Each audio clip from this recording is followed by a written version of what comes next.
Well, g'day everyone. I thought I'd continue to show you my upgrades that I'm making to my Landcruiser 300 GR. I've just had the wheels actually put on.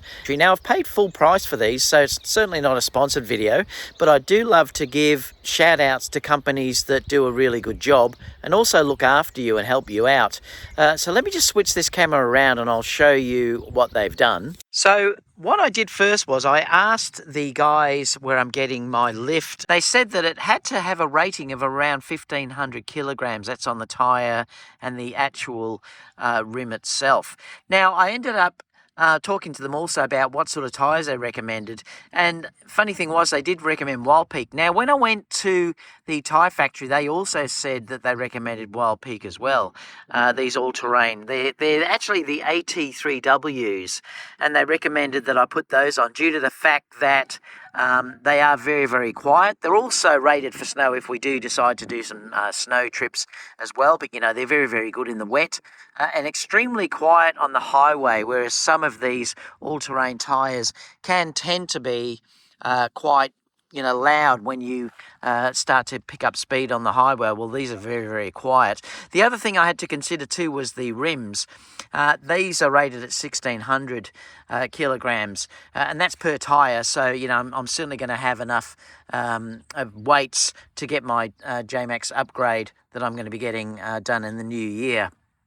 Now, the tyres themselves that I got are actually 285 65 18s, and like I said, they're the Falcon WILDPEAK, the AT3W, and the rims are actually the crawlers, so they're ROH crawlers. Now, the offset that I'm using is plus 40. And they're 18.9, 1,500 kilograms as well. And they do sort of fit perfectly under the rims as they are. Now, I am just going to have to talk about this with the guys that are doing my GVM upgrade, because I think there's ever so slightly a little poke out down the side. So I may have to put the flares on. The J-Max can get flares that you can put on over your tyres if you need to.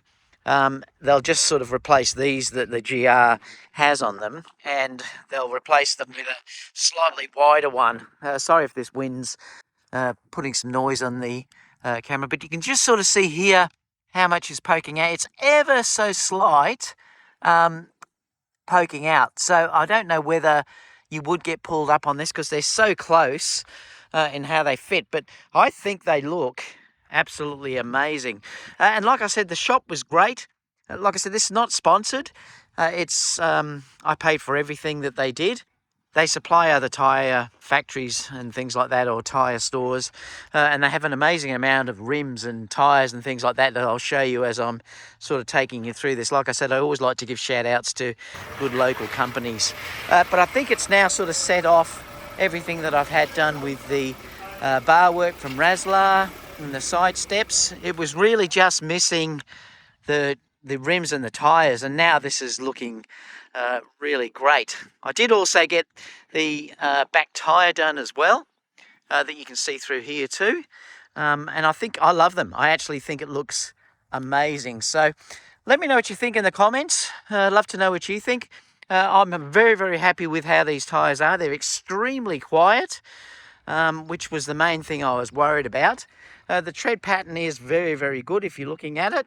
It's actually quite deep if you're looking at the way this works. The side walls here are nice too, and I think they look really great on these ROH rims. So any comments, leave them down below. I will leave the link for Tyre Magic because they were terrific and they certainly helped me out